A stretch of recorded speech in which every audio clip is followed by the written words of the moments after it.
Aloha, everyone, and welcome to our Rise Capital Investments webinar where we will be sharing some of the ways that you can make money with our fund and some lessons from 2024, what we're doing for cash flow in 2025 as we see the market shifted a lot last year. So, welcome for those who don't know us. We are a private real estate lending fund. We accept accredited investors and we do majority of the work so you can passively invest in our deals.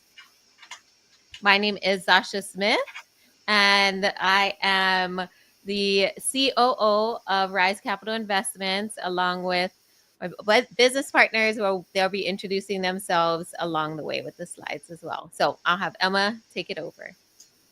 All right. Thanks so much, Sasha. We're going to start out talking about what we learned from 2024, our fund overview. So this deck that we put together in this presentation is really focusing on private lending because the last deal that we closed for an equity deal was in December of 2023. So we actually in 2024 did not purchase any equity properties, and there's a very good reason for that. 2024 was a very volatile year for commercial real estate. There was a lot of uncertainty in the market. And while we were looking for deals, every week I run my club on Monday nights. You can join us at riseclubcapital.com. Every Monday night, we pull in a deal, look at deals, and we have been just not liking what we saw. And so there were a few that we thought, maybe we might like to invest in this. But when we surveyed and polled our investor pool, there wasn't enough interest to really make a good go of it. And we just haven't really been liking what we've been seeing, or investors are just feeling very uncertain. And so we just kept offering debt deals, private lending basically, where people can put their money in, loan to like a real estate flipper, rehabber, and just make a return on that money. And what we noticed, what a lot of our investors were telling us in 2024, were just kind of some horror stories about losing capital on some of their equity investments. And what they noticed was that their more boring, stable investments like private loans are paying a good 10, maybe 12%, actually outperformed their equity portfolio because they lost money on the equity.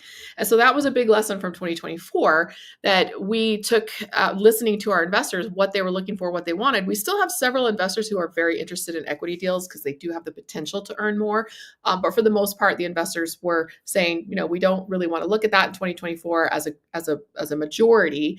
And we really just prefer this more stable stuff because we kind of have to recover from the capital that they may have lost on other deals in 2023 and 2024. So we just listened to our investors and kept bringing deals that our investors actually wanted to see. And for us personally, because we're already retired earlier on our passive income, we really needed to be able to see some immediate cash flow and lessen that portfolio risk. Because once you hit retirement, once you hit early retirement, you really do need to focus on safe sources of reliable income. And what you play around with for growth or other types of goals has to be separate from that foundational income. So that's really what we came away with in 2024. So a lot of people are asking us, is equity coming back in 2025? Yes. Again, for the same reasons, we're starting to see more deals that we like that are showing better economic fundamentals. People have now been through a downturn. So they've learned how to handle things when the business plan doesn't go perfectly. We had a lot of syndicators, a lot of multifamily jumping in 2021, 22, and this is really their first down cycle. And so what is it said of when the tide goes out, you can see who's been swimming naked. And so we've got the people who survived 2024 and made a success of their deals and are able to bring us some good stuff to the market. So yes, 2025, we are hoping to do 1, maybe 2 equity deals. And so if you're interested in that, be sure to let us know. But the bread and butter of the fund will continue to be a private lending because that is really where cash flow is derived reliably and safely. All right. Chris, why don't you introduce yourself briefly and tell us why Rise Capital, why we are doing what we're doing, and why investors might want to invest with us. Whoa, before I do that, would you mind introducing yourself? Because I don't think you did yet. I think you just jumped right into why lessons from 2024. Everybody knows who I am. Everybody, My name is Emma Powell. My husband Troy and I live in Salt Lake City, Utah. We've been full-time investors for the last 2 years. When he retired from his job at about age 48, that was always a goal of ours to retire by 50. But when I was 35, I would secretly make that goal, but I didn't actually ever believe that it would be possible. And about 2018, 2019, when I started investing very seriously in real estate as my entrepreneurial journey, I realized that truly passive investing could retire us pretty quickly. So we spent 5 years really focused on growth. And then the last 2 years, we've been very, very focused on cash flow and just enjoying our passive income lifestyle, going on adventures. We host a podcast called The Passive Income Adventures, where we talk about the reality of earning passive income, because there are a lot of myths out there, frankly, a lot of scams. And then what it looks like to actually live on passive income, because the income tend to be kind of irregular. And so people trying to figure out, like, what does this lifestyle actually look like? So we interview people who are earning passive income, who can help you earn passive income, or people already living on it. So that's basically what we do, is we just want to help other families because we have found so much benefit to our own lives. I always tell people the irregular income part, we don't like that, but everything else in our lives is better since we were able to generate more passive income and retire early. So that's our story. And Well, I very nice meeting you, Emma. yeah, Thank you nice for to meet you. introducing yourself. It's important because you have to hang out with people who are actually doing it. A lot of capital raisers are talking about passive income, but very few of them are actually living on it. And so I think that's one thing that's unique about our group is we're all kind of left our jobs already and we're doing this full time. So we actually walk our own talk. So there you go, Chris. Go ahead. Thank you very much, Emma. Again, like I said, very nice meeting you. Chris Borden, CEO of Rise Capital. I have a relatively extensive background in operations, marketing, and finance. I ran a large multi-billion-dollar organization. It was a retail organization in Hawaii. Did that for almost 27 years. I think I was just shy of 27 years before my wife and I decided to retire. Stumbled across real estate, met Emma, met Zasha, and that's where the magic happened. But for us, so you asked specifically why Rise Capital. I think we curtailed the fund to mimic where we want to be in our lives and where hopefully we can help other people be in their lives. I remember being asked the question once because we were relatively heavily invested in other commercial real estate assets. If you look back maybe 5 years ago, we had everything in the market, and with the market, and when I say market, I say at the equity market. In fact, we had very little even in the money market or bonds. I think it was like a 95-5 split with the capital that we had, and we weren't overall extremely happy with the returns that we were getting. So we looked at, there has to be something kind of different that we can do with our money to grow our money more exponentially, so we can again live off of the passive income of the returns that we would get, and that's where real estate came to fruition. But I remember being asked the question, how did 2024 impact you? Kind of goes back to what Emma was saying earlier. 2024 didn't have as big of an impact, even though none of the equity investments that we were invested in, commercial equity investments that we were invested in, almost all of the dividends stopped in somewhere around the end of 2023 to all of 2024 had relatively no dividend payouts for any of the equity investments that we were in. But because we were so heavily invested in debt, again, it's completely different. The debt side of it, they're again relatively safe, relatively guaranteed. I'll say relatively because things can happen, but you have more of a guaranteed structured payment to get paid back the money, the capital that you've lent on.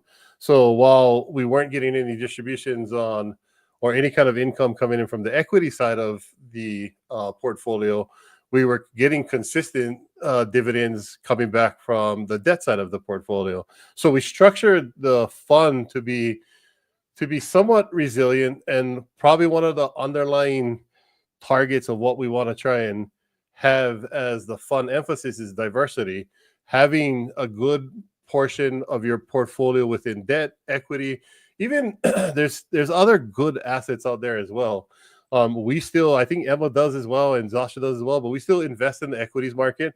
Not to say it's all in real estate, but we have a good portion of our portfolio in real estate. So that's kind of my background and why it would be beneficial for you to look at Rise Capital or a entity that has the similar structure. It's all about diversification.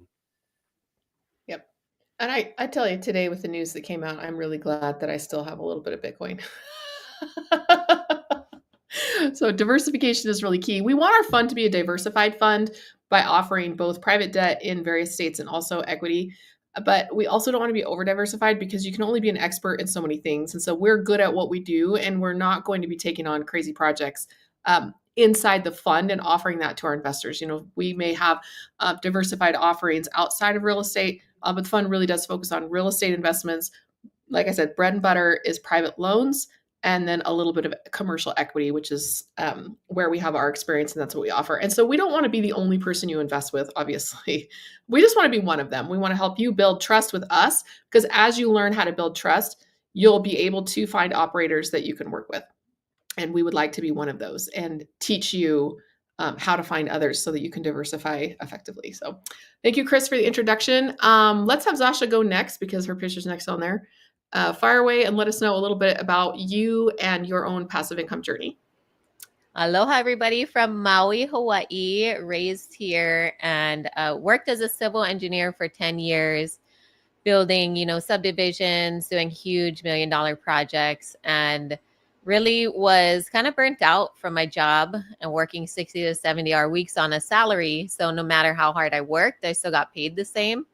And so there came a point after I turned 30 to where I kind of stepped back and looked at my life and was like, okay, we're making good money, but I still don't feel like I'm pursuing a passion or something that I feel is making a real impact on other people. I was making an impact for the, corporations that we're building for, but I wanted something more, and that would give me more time freedom. And so that's when I started looking into real estate, got into fix and flipping, made a good amount of money from 2019 until about last year. I'm still wrapping up a few more flips. So I know what it's like to be on the borrower's end and then now on the lending side. And I can tell you the lending side is definitely where it's at. And like they mentioned, it's a less risk on your part because especially if you invest into really good deals, it's more of a, you invest your money, but not so much all of your time, which I was at projects all the time. So that's what kind of led me into commercial real estate, into passively investing and JVing on a few apartment deals. And then now starting this fund with all of my partners who come from various backgrounds that I'm consistently learning new things from. And that for me is one of the best things about it. And then as we grow our wealth, we're also helping other people to grow alongside us that never even thought about this. I never even thought about, doing loans. And I always thought that's what we have the banks for. And I never thought about, us taking that control and becoming the bank. And so that's been a huge learning point for me in the past couple years. And I wish I knew about, passive investing earlier. Yeah. And Zasha, I have a question before we introduce Harmony and Troy. One thing I find really fascinating about your story is one of the reasons I was an active real estate entrepreneur is because before that I was a homeschool mom and a photographer. And so I was really not earning a very good income. It was almost like a hobby that paid me. But in your case as an engineer, I think it's really interesting. My daughter's just about to graduate from engineering school this semester, and she's already looking forward to the time when she can maximize her income in her career and then kind of walk away from that in favor of her more passive investments. So tell me about what that process was like for you, because most of our investors are really maximizing their own active income, like W-2 or business that they're managing, to really maximize their income so they have extra to invest so they can live comfortably but still below their means and have extra to invest. So tell me about what that's like walking away from that kind of a career versus like a photographer like I did. For me, it was more so I didn't know what options there were. I thought, okay, to get into real estate, I have to start flipping or buying rentals.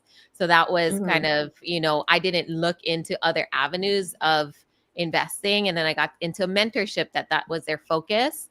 Looking back now, I wish I would have explored, becoming a private lender or more passively investing while I kept my job because I had really good benefits, and I kind of left that all behind just because of, like I mentioned, it was just at the burnout phase where any other job I think would have been better, that I was making the same amount or Oh. more than where I was at currently.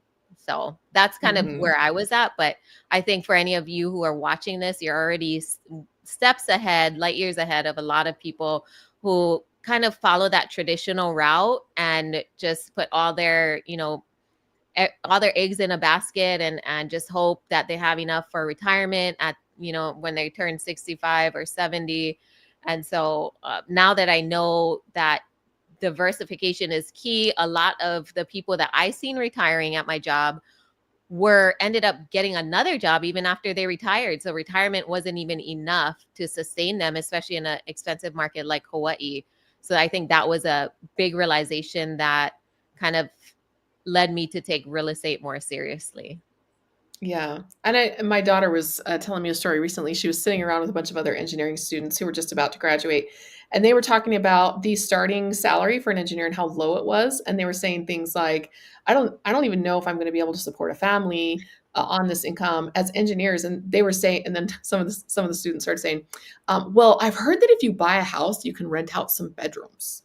And I feel like you have to do that just to even make ends meet. And somebody said, well, you have to do something that's like passive income. You have to have not just your engineering income. Your spouse has to be working, and then you have to have kind of like a side hustle with passive income. And she just perked right up. She was like, hey, wait a second. Let me tell you all about that. My mom knows all about that. So she has been planning ahead and looking forward to this. And she just has a lot more options because she knows it's a thing and she's able to plan her life around that. So that's kind of what we tell our investors is like, this is a real thing. And if you plan ahead and think about this, like you can actually achieve something that a lot of people don't even, like I said, we didn't dream about retiring before 50. We just thought it was a pipe dream, but then we made it happen through this type of investing. So appreciate you sharing that story with us. Harmony, how about you introduce yourself and tell us a little bit about your side of the story from what Chris told us. Hi, I'm Harmony. So I have an extensive background in people. It's always been my thing, people. Ultimately, coming from a large family, and I've always been one involved with our communities. Then I went into the medical field where I was for 10 years working at Maui Memorial. And then I landed up turning right over into casework for the military. And it's always been about people for me, finding ways to help people, empower people. And that is why I love what we do, is being able to educate people and show them that there's options out there. You work so hard for your money. Like you guys were saying, your W-2s. And that was a huge fear for us, and to some degree for me, I think larger for my husband, because we were leaving a cushy situation, even though we lived in a very expensive location, and everything was just so expensive. But to leave and say, okay, we're leaving our W-2s and not doing it anymore, I had faith in us. I had faith in him that I knew who we were. We were hard workers. We grew up very humble, so how to hustle, how to do. We've been there, so I wasn't worried about being without anymore. I was just finding ways that we can continue to grow, and how could we help others. So I think that's been huge for me within raising capital. Once we discovered the bank side of things, let me tell you, it's been a lot more fun. It's easier to learn because you're having fun doing it too.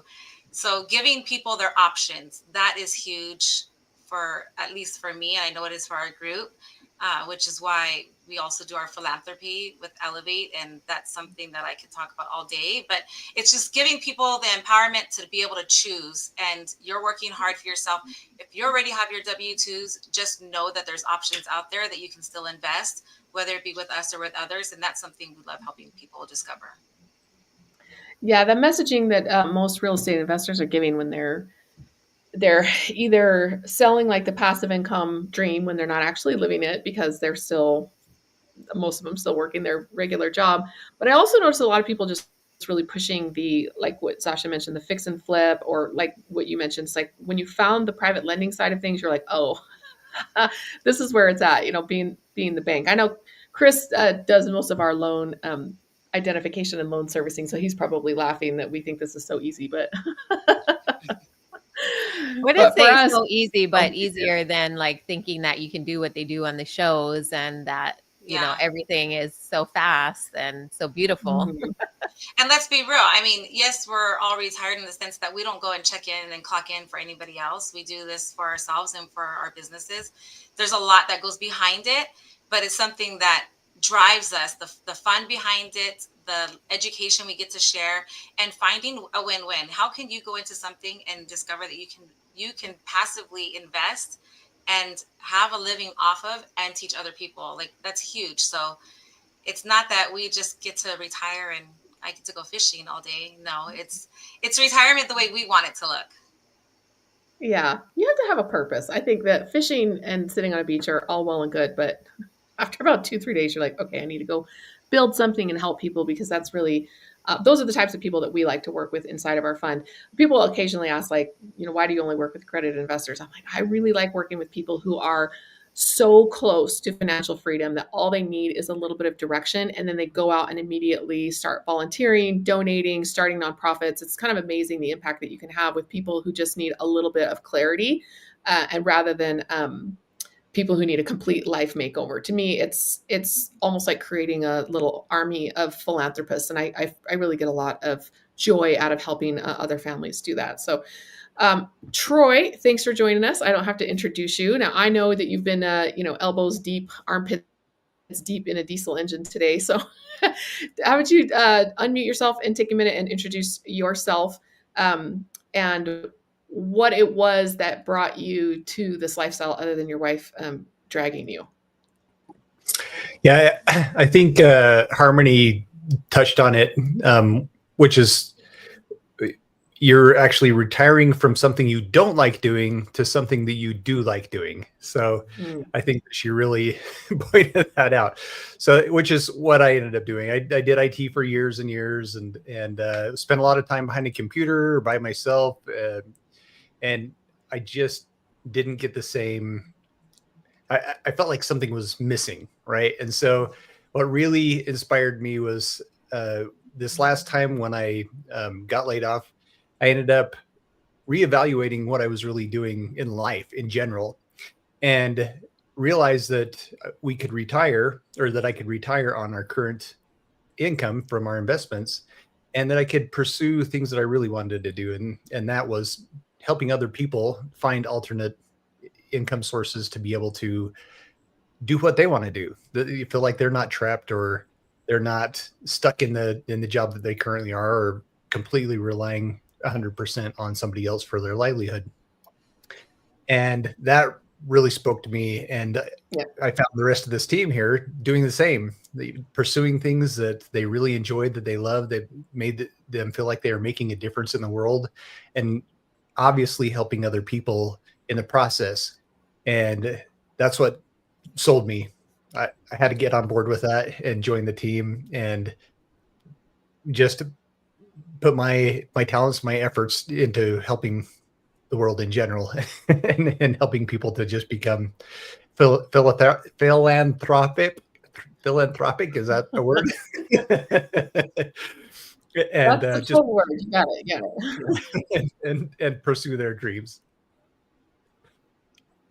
Yeah, and it's the 2 years since you retired, I feel, have been just epic years for our family, because we're able to work in a more flexible manner from wherever we want to. We backpacked, literally lived in a tent for 3 months hiking. We spent 2 months doing Utah and the national parks, Idaho and the national parks.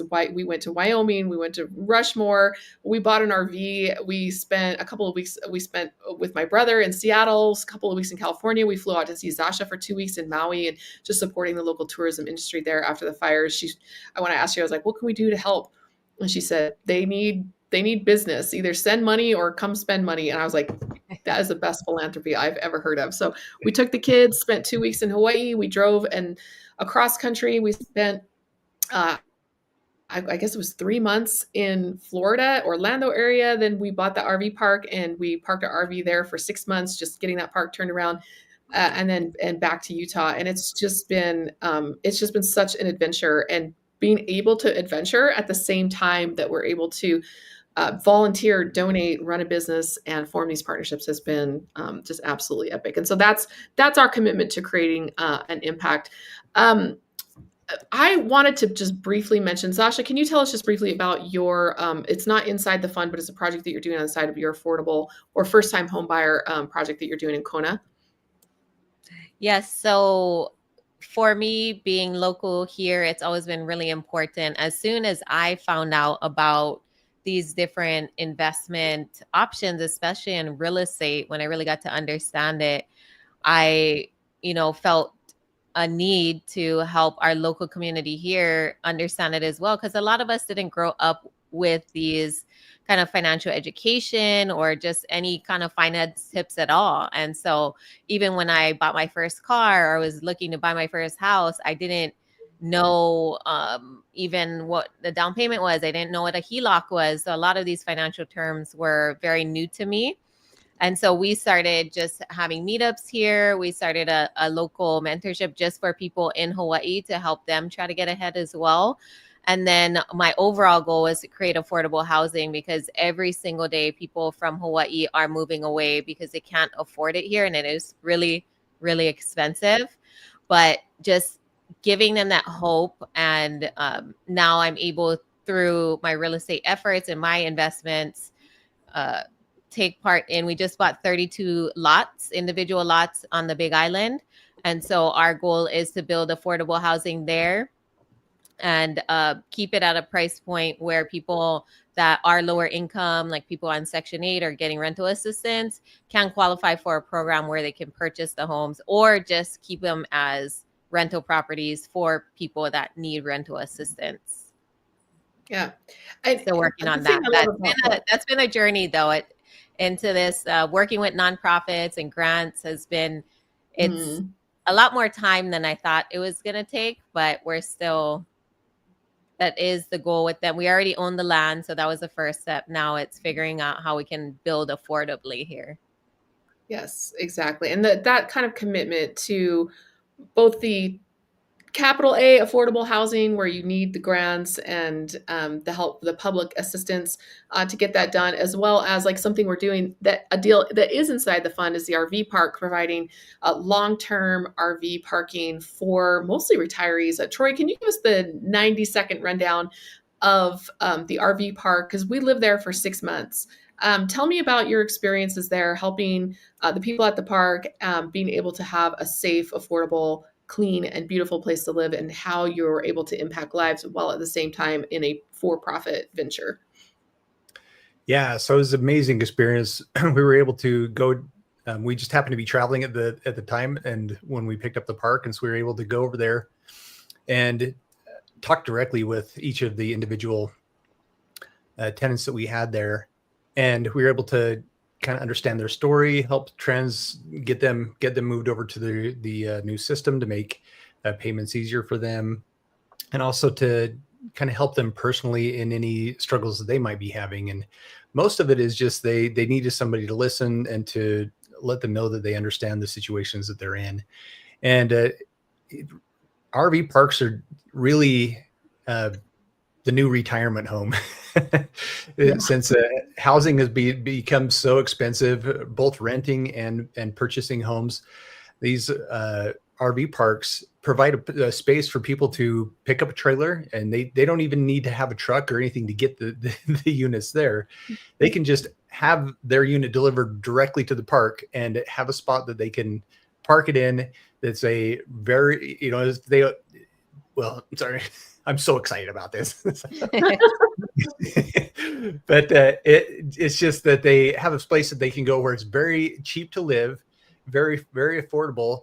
and they can live there long term, and they can stay as long as they need to, or they can move to another park and stay there if they need to change the scenery, but that they have a community there of like-minded people that want to help them continue to grow and to feel welcome with one another. And the community that we have in our park is just outstanding. People are constantly watching out for each other. They're inviting each other to dinner, and they'll sit on their porches and visit, and they'll go fishing day after day after day. And it's just the whole atmosphere is just so inspiring to see these retired people doing something that they love and spending time with people that they enjoy spending time with. Yeah, it's been an honor to be involved in that, and watching you especially interact with them in a way that just granted them so much dignity, and getting their buy-in on basically cleaning the park up and making sure that the people who are living there are law-abiding, clean, and really want to build a community. And that was a very positive experience for us and our kids. They said, "Can we stop traveling for just like a minute?" So we went and stayed in Texas for 6 months, and it was a life-changing experience for them as well to be involved in the community there.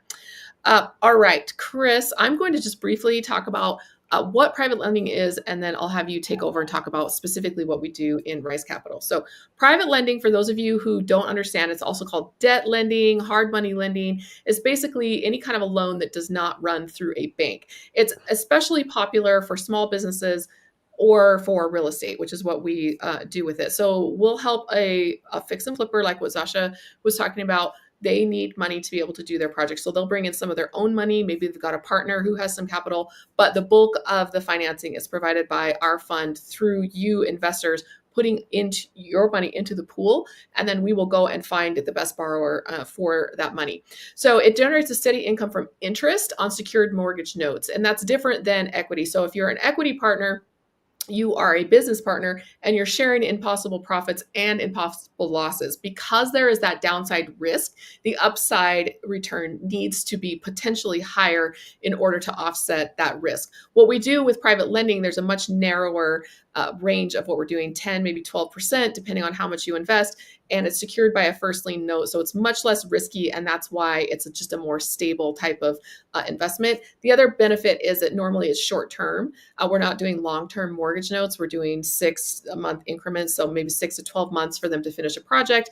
And then our investors start to get their money paid back either when the loan matures at 6 months, or if it goes into an extension, they'll start receiving monthly payments. So that's the difference between an equity investment and a debt investment, and why it has enhanced security, because there's a house securing it. If something goes wrong and the borrower needs help, we loan really only locally to where we can handle either a consulting role or a takeover role. We haven't had to take over a property yet. We hope we never do. But we all have a lot of construction experience, especially in our commercial and single family businesses, so that if we did need to take over a loan, we could easily do that. So that's why what private lending is, how Rise is a little bit different. And then Chris, I'll have you just kind of explain a little bit more specifics about our terms and how our fund works.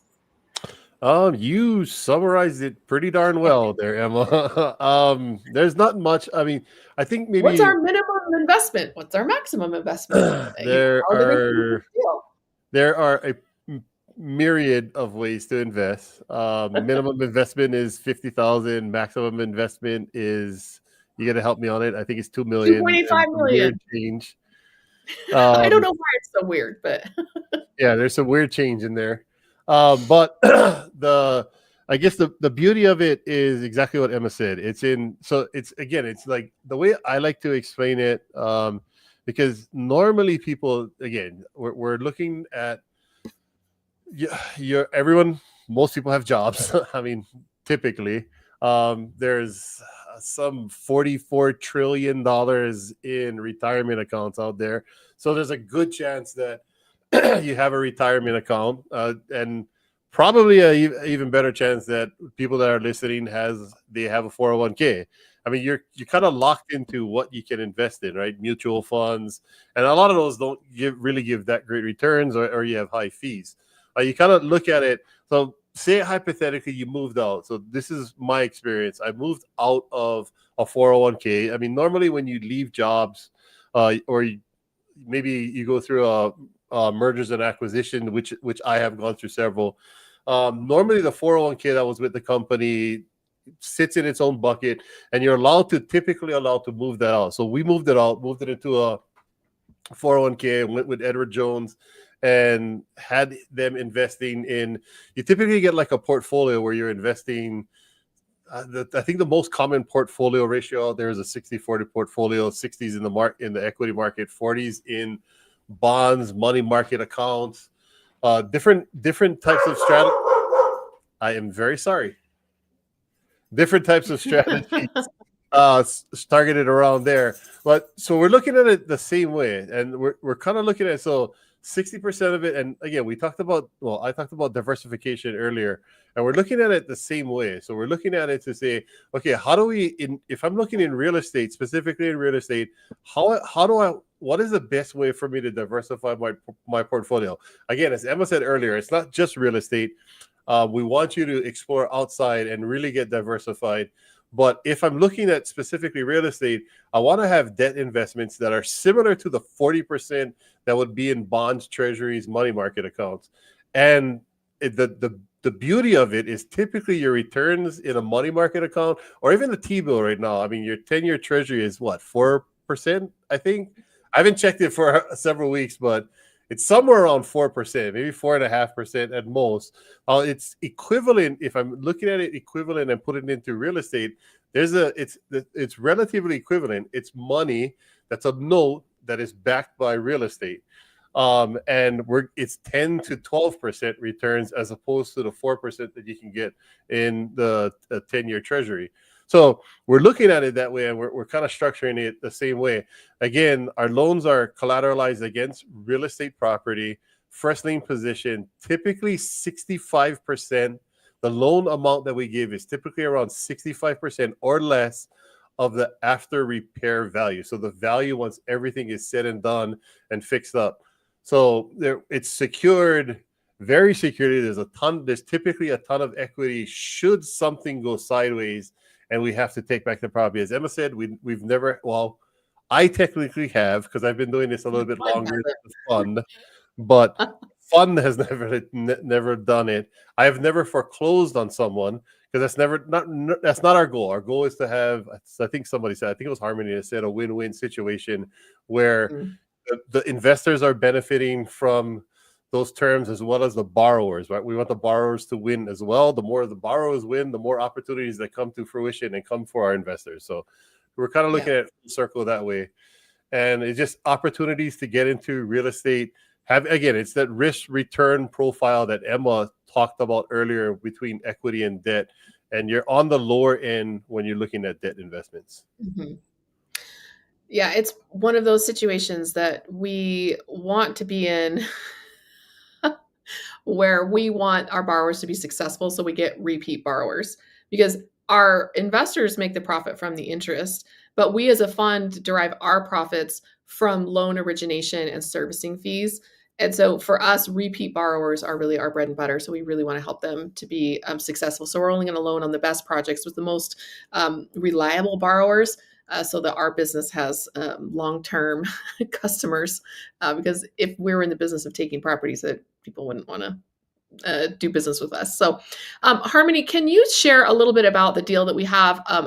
We always have some sort of lending deal available, but can you tell us about our newest one that we're working on right now? It's in the residential real estate space, in the new construction that we're working on. Tell us about the borrower, your past experience lending to him, his performance, and then the types of projects that he likes to do, because he is one of our repeat borrowers. Yeah, so this individual, we were lending to him prior to the funds in the past years, and he was partnered up with others. And I was just talking to him the other day. Like, I love seeing the growth in him, and you've seen him come a long way because he was partnering, and then he kind of went off and did his own because they were just outgrowing each other already at this point and expanding. But I love his drive on not just finding the properties, but discovering what else he can do with the properties. And we've seen him buy a lot, and then they discover it's more than one lot, and then they rezone it, and they can build multiple homes on there. And that's one of the things he's doing now, ground up. And these days, he is moving a lot faster than the average. From a ground up project, he's, I think, escalated this faster than we ever expected as well. He's very reliable. He's out there. I spoke with him, and he was out there on Thanksgiving. He's out there any day because, you know, he takes a lot of pride in what he's doing. He has the same crew, and his other half, they're out there constantly. And we were just talking to this morning, and this morning, I think it was like 10 degrees out, and their hands were freezing. So, but they take pride in what they do, which is huge. And to be able to work with individuals who are taking pride in what they're doing and doing it so quickly, and they're so good at it, it makes it easy for us to come in with the capital to be able to invest in. Because at the end of the day, you ultimately do invest in some of these people, right? You're taking on that trust, and they are with us as well. And it's huge for us. So they're moving along great. I think how quick, Chris, was it on this turnaround? We do it in draws with their construction. So they're closing up close here. I think they were projected to end in June, in the summertime or something, or right before summer. No, he wants to have it done in March. But he will have, that's what I mean. He's going to have it done faster. The house, one of the houses are almost complete. The walls, windows, everything is up. And this is ground up construction. So maybe that's another thing too. We do typically lend on fix and flip, but we've also done commercial real estate. I've done a few commercial projects, lent on a few commercial projects, as well as brand new construction. All of it is just, they're all we do mitigate risk though. That's a big thing for us, right? We look at, okay, what are we collateralizing, and how much are we going to collateralize in the beginning, and how much are we going to hold? So typically what we do is we hold the bulk of the money in the escrow account. Even on the fix and flips, they normally go into an escrow account, and as work is being done, we go and validate the work that's being done. That's why Emma said, I was laughing. There is a lot of work that goes behind it. So we'll validate the work that's being done first, and then issue draws. We'll get receipts, add it all up, do a site visit, walk, make sure everything's copacetic. Again, it's all about protecting investor capital as well as our capital. I don't think we brought that up too.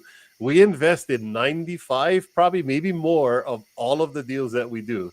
So all of our money is in the deals as well, in the opportunities that we bring to you. So again, but our goal is to make sure that we're protecting the capital, mitigating risk as much as we possibly can. There's always risk out there. I had an investor ask me, what is it? And this is true. So you look at debt, and they said, what would it cause, or what could happen for us to lose everything? And I was like, in equity, that's an easier answer. In debt, to lose everything, it would have to be something absolutely catastrophic, like something that you wouldn't even care. Like you wouldn't, at that point, money means nothing. You're struggling to get food or housing or something else, because it's never ever happened where values went to zero. So the values would have to drop all the way to zero for you to lose everything. So it kind of goes back to what Emma just brought up here with the capital stack. When you're lending, you're sitting in the first position of the capital stack. So I told him, even if a nuclear bomb dropped, we still have insurance. There's fire insurance that we double check to make sure that it's not in a flood zone. If it is in a flood zone, we'll get flood insurance. We have earthquake insurance. Something bad would really have to happen for us to actually lose. And that's why, even when Emma said nothing's risk-free, but if you take the proper precautions and you understand there's a risk-return profile in all of your investments, no matter what you invest in, you're taking on risk. The measurement of risk-free return is typically with the 10-year treasuries, but you're still taking on risk. There are still underlying things that could potentially happen. Again, World War III could potentially happen and would make it mute. So there's risk, but there's a lot of things that you take on to mitigate the risk. But sorry, I kind of took over there. But again, we do a lot of we lend on a lot of different assets. But we do take the proper risk precautions to make sure that we're protecting our capital as well as investor capital. I think that's something else to point out is the biggest risk that we've seen lately with the market is that houses will sit a little bit longer on market, which somewhere like Hawaii, they're used to that, right? You your private money lending, those go out 12 months plus. We're here in Utah, there was a day where we were seeing it 3 months, but our terms are 6 months. And you might see it sit a little bit longer. Maybe I just kind of took over Emma's role here. Chris, explain to our investors what that looks like. If we have one of our investments out there and the house is sitting a little bit longer, how does that look?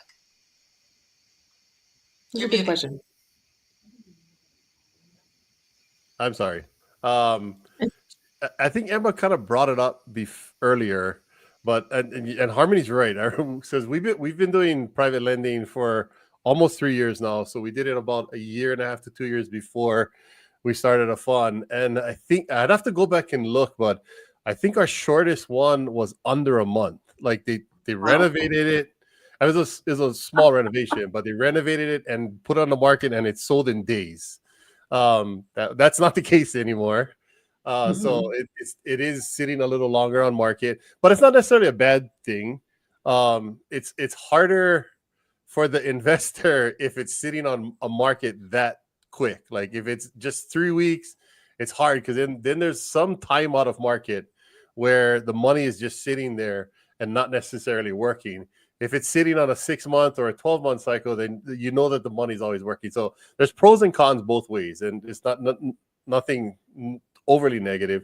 But I think Emma brought it up earlier when she was talking about the 6-month term. So all of our loans go out in 6-month terms, and then what we do after the 6-month term is we freeze the loan so that it doesn't grow and create any more, because we're trying to protect the loan to value portion, because the equity portion is where it gets messy. So as long as we can have a safe buffer on the equity side of it, then again, that's our risk mitigation. So we'll freeze the loan at 6 months. We won't let that loan value grow anymore, and then the borrower will continuously make payments until they exit out of the property. And they can exit out. We have had, in fact, I still have a loan that's been almost 3 years, but they're paying on the first of every single month. And if they want to continue paying the rate that we give them on a defaulted loan, we're absolutely fine with it. But it's kind of one of those things.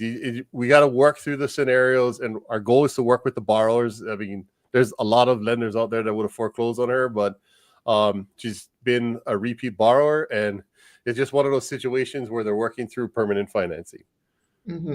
Yeah. A lot of us are entrepreneurs and can't really get reliable permanent financing. So one of the things that we can do when we're consulting with them is to put them in touch with people who can kind of help out with that. So, so Zasha, I want to get your insight into activities like in Hawaii. So if you, as the viewer looking at this map, we're located in Salt Lake City, Utah. Chris and Harmony lived for many years in Maui, and that's where Zasha grew up. And so we understand, not me. That's why I don't have a flower in my hair, but we have partners who really understand that Hawaii market very well. So we do some private lending there. We really focus on the Salt Lake City area because Chris and Harmony are the presidents of the Utah chapter of the National RIA. And so that brings a lot of credibility and a lot of deal flow. And because of that trust that local investors have, that Chris can deliver on what he says he's going to do. So most of our loans are in this area based on that credibility. A little bit in Idaho. It's about 2.5 hours away. We haven't lent in Arizona yet, but we would be willing to look at that. Texas, again, we're there for our RV park and other properties that we own outside the fund often enough that if we needed to do a takeover or something in Texas, we are there, like I said, often enough that we could do that.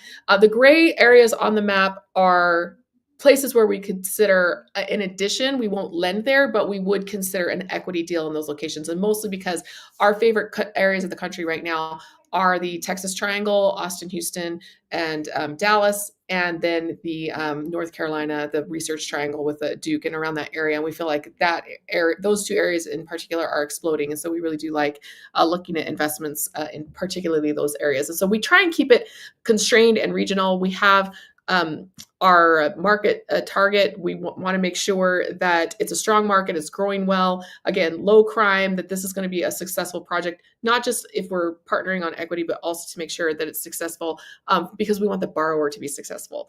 And so we want to make sure that they're choosing good projects in good areas and areas that we really understand. I'll give you one example, and then Sasha, I'll have you talk about some of the considerations that we make in our regional loan decisions. A good friend of mine came to me. They had come into some money, a large bonus from an executive, like a C-suite position, got a large bonus, and she was asking if she could loan hard money. And she said, "I know you do this. Can you teach me how to do it?" And I said, "Sure." So I started talking about how to find borrowers. That she's going to have to start attending a lot of networking meetings, build up some trust, some credibility. People will know to come to her and ask her for money, and that she's going to need to learn how to underwrite these deals. I said, "Do you have access to a realtor, the MLS, where you can look up and run your own evaluations on it?" She's like, "No, I don't have anything like that." I said, "You also have to service a loan, make sure that they're actually doing what they say they're going to do, set up a way to manage construction draws." And she just said, I don't want to do any of that. I don't think I thought that lending was supposed to be easy.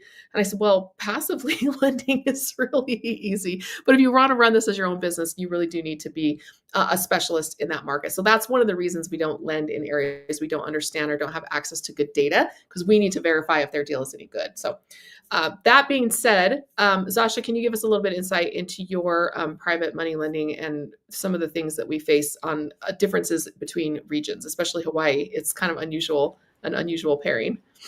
Yeah, I think the biggest thing to bring up is a lot of people find out about private lending and look into doing it themselves. But like Emma had mentioned, you take on all the risk. You have to do your due diligence, run all your numbers. You have to be sure on, even if you have to take over the loan, is that something you're capable of? And then also managing the payments. Are you ready to foreclose on someone else? And so I think that's why it's key. If you do invest, start investing with other people, whether that's you partner with someone or you invest through a fund like ours.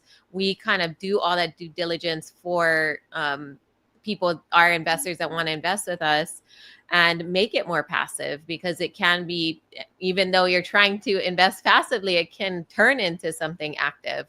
So just make sure that you are aware of, educate yourself, and then are aware of all the steps that go into it.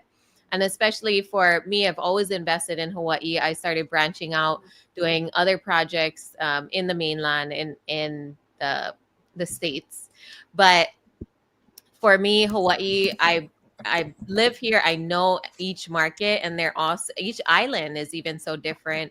And so for me, there's a lot more potential and upside as far as appreciation in our market, that every year, I mean, even my own personal home, it appreciates like $100,000 a year just sitting as is. So there's different places where it's not as advantageous, but that's where it comes down to having someone local, boots on the ground, and somebody who knows these areas that can tell you, okay, this is a reasonable amount for you to run your numbers at. But then also we run our numbers very conservative. Even if there's comp supporting something, we go a little bit below that, so that we know that if in any case we have to pivot, there's enough equity in the deal to do that. And this is actually a good segue into some of the questions that we've gotten. It says, "Great information here. Thank you." Let me see if I can put this on screen. Where do you see debt lending heading with the skilled trade shortages increasing and the cost of materials that could certainly adjust with tariffs and interest rates? So what we're talking about is an inflationary environment. And so where we have seen where private debt really shines is it's been industry standard 10 to 12% for decades. We did our first, we looked at our first hard money loan. It had to have been 2009, 2010, the first time we were approached by a borrower to ask if we do a hard money loan. And at the time it was 10% with no origination points. And here we are in 2025, and it's still 10 to 12%, maybe zero origination up to 3 points of origination fees.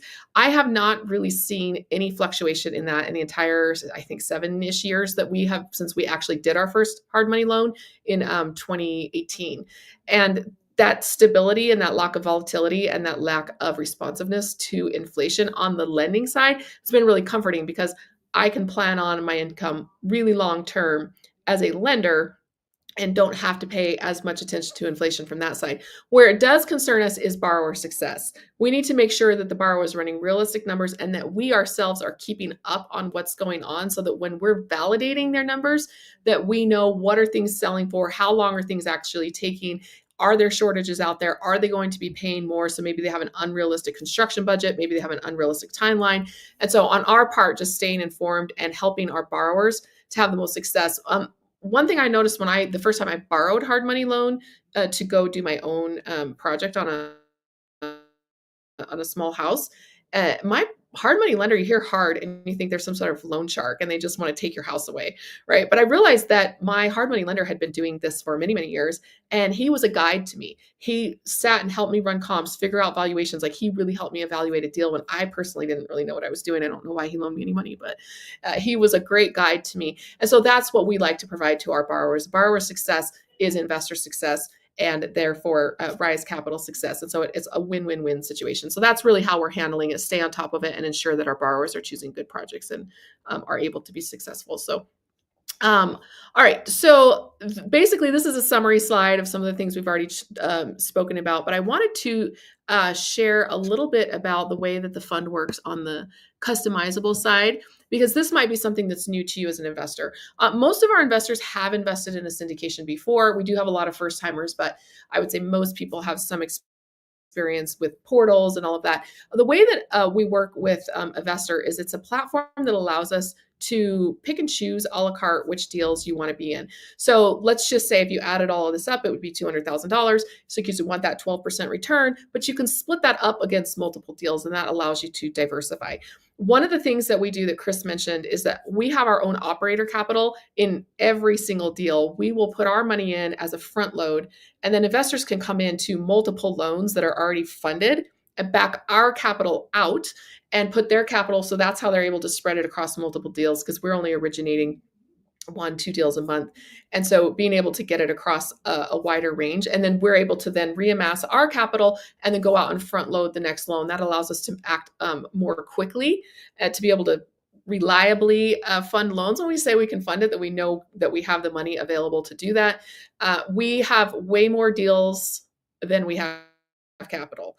We could probably originate several more loans per month with the deal flow that we currently have. Like maybe 50% of the deals we look at, we just don't like and we wouldn't fund them. But the other 50% that we do like, we can only fund a portion of those, just because we need more capital, more investor capital, because we have such a great deal flow.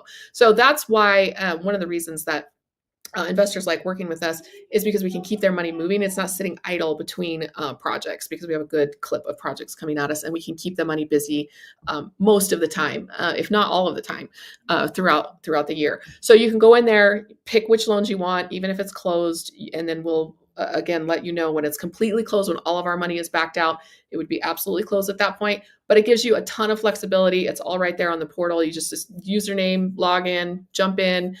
Soft commit to a couple of different deals, and then you will wire and we will allocate that to you, and you only have a single document to sign for every deal that you do, and then there's one extra document when you choose a specific deal. We'll have specific deal disclosures that will talk about those deal specifics in that one. And so you just have one simple document to sign for each property that you fund, and at the end of the year you get a single K1, so that you don't have to go around collecting K1s from each property that you've invested in. We make it unified, and it makes it really easy on you and your accountant to get your taxes done at the end of each year. So that's a unique feature that we offer that you may or may not be familiar with, that allows you to an even greater degree of diversification where your money is. All right, who wants to bring it home from here, wrap us up, and let people know how this works? Any volunteers? Any lambs? I volunteer Troy Powell. He's the IT guy, the portal guy, so he will be helping you out. He's a good closer as well. He's a good wrapper-upper of our meetings. Wrapper-upper. Fire away. Okay, so the way this works is that you want to invest, you go to our portal, you sign up for the portal, You choose which investments you want to invest in. You upload your accreditation letter. If you don't have one, then we can help you get that all sorted out. You put in your information about the financial institution that you want to fund from, and then you want to receive your money back to, and just go review the legal documents. Then go look at the different investments that you would like to invest in, and you pick which ones you want to invest in. You sign the documents for the investment and transfer your money, and then you're invested. Then all you have to do is just like go back in there and see how it's doing and get your updates on it regularly, and then you get your K1 with all the different deals you're invested in one place, all at the end of the year. And you don't have to go chase down the different investments to make sure that you're going to do your taxes on time and file extensions and all that crazy stuff. It's right there for you.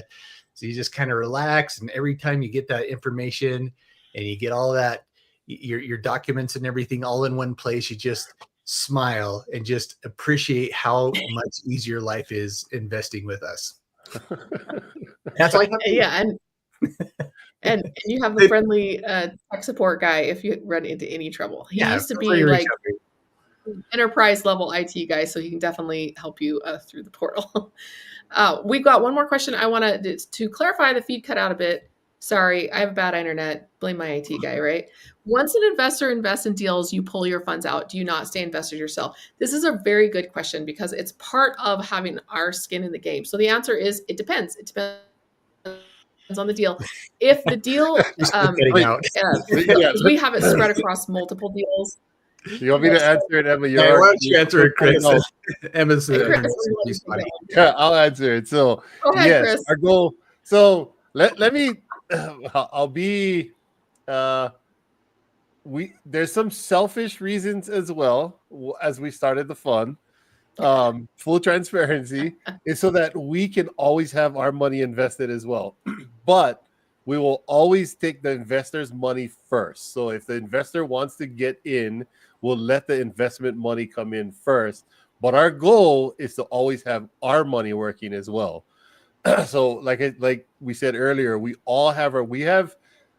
so to date, I think we've invested, like our own money has transferred to probably close to 95% of the deals that we've done within the fund. I've been doing it. Myself and my wife have been doing private lending for, I'd have to go back and look, about 3 years. Prior to even the fund, we originated 14 million just on our own. So our goal is to continue to have our money working, but we want to be able to bring you guys along on the journey and share in the rewards that we are sharing in as well. The more capital that comes, it's kind of like what Emma said. It is. I think it was Emma talking. It was either Emma or Sasha. I can't remember now. But if you wanted to, sorry, it was Emma. She brought up her situation with her friend. There's a definite dichotomy when you're lending, especially with private lending, between fulfilling the borrowers and having enough capital. So there's that balance, because a lot of times you don't want to turn the borrower away too many times. You turn the borrower away too many times, they're never going to come back to you. And the opposite is true, right? The borrower comes and you don't have money, then there's that dichotomy that you're trying to balance out. So there's both of it. It's all connected in one. Our goal is to have our money always working for us, and our goal is to also have your money, you coming along on a journey and having your money work as well for you. So let me give you the short IT answer to that. We still keep our money in the deal. Yes. So instead of first we'll put 95% of our money into the deal, and then as investors come in, they'll invest some of it out, but we will always stay invested in all of the deals. So we it's in our best interest to also have skin in the game and to be there with our investors. So yes, short answer. Yeah. Yes, we will always be both, all of the above. And yes, this is our income, all of us. Yep. The loan income, we make money off of interest from lending our own money out. So we're very, very serious about this. This is our income. We're not playing. So we want to make sure that your money is safe and that our money is in there alongside you. That's actually a good point. Allows us. what we charge the borrower is what we give the investor. That's literally the interest rate that we charge the borrower goes right to the investor. So we make our money, because someone asked me that question. Like, yeah, there's points in there. It's not significant. It pays expenses, just overall the expenses for, the rest of it is our money's in there. We're making money the same way our investors are making money. Exactly. Well, we thank everybody for coming along tonight. Grab that QR code, go to partnerwithrise.com. That opens straight up to our calendar. So you can book an appointment with one of us and talk about more details, your specific goals and situation. It's going to be different from everybody else's. And so we're not financial advisors, but we can kind of help you figure out if what we offer will be a good fit with your investing goals, and then help you get set up in our portal so that you can start collecting interest from these private loans. And then occasionally in 2025, if we see a great equity deal, we will be sure to share that with our investors as well. Like I talked about at the beginning, we will survey our network through our email list. And if there's enough interest, then we will go ahead and initiate getting involved in an equity deal. So just stay in contact, let us know what you're looking for. And when we have it, we will let you know. Thank you so much, everybody, for coming. Thank you, Emma. Thanks for hosting it. Have a good night. Join us at Passive Income Adventures on YouTube and Spotify and iTunes for more podcast action. All Thanks, right, guys. everyone. Everybody, aloha, and you guys have a great night. Have a great night, everybody.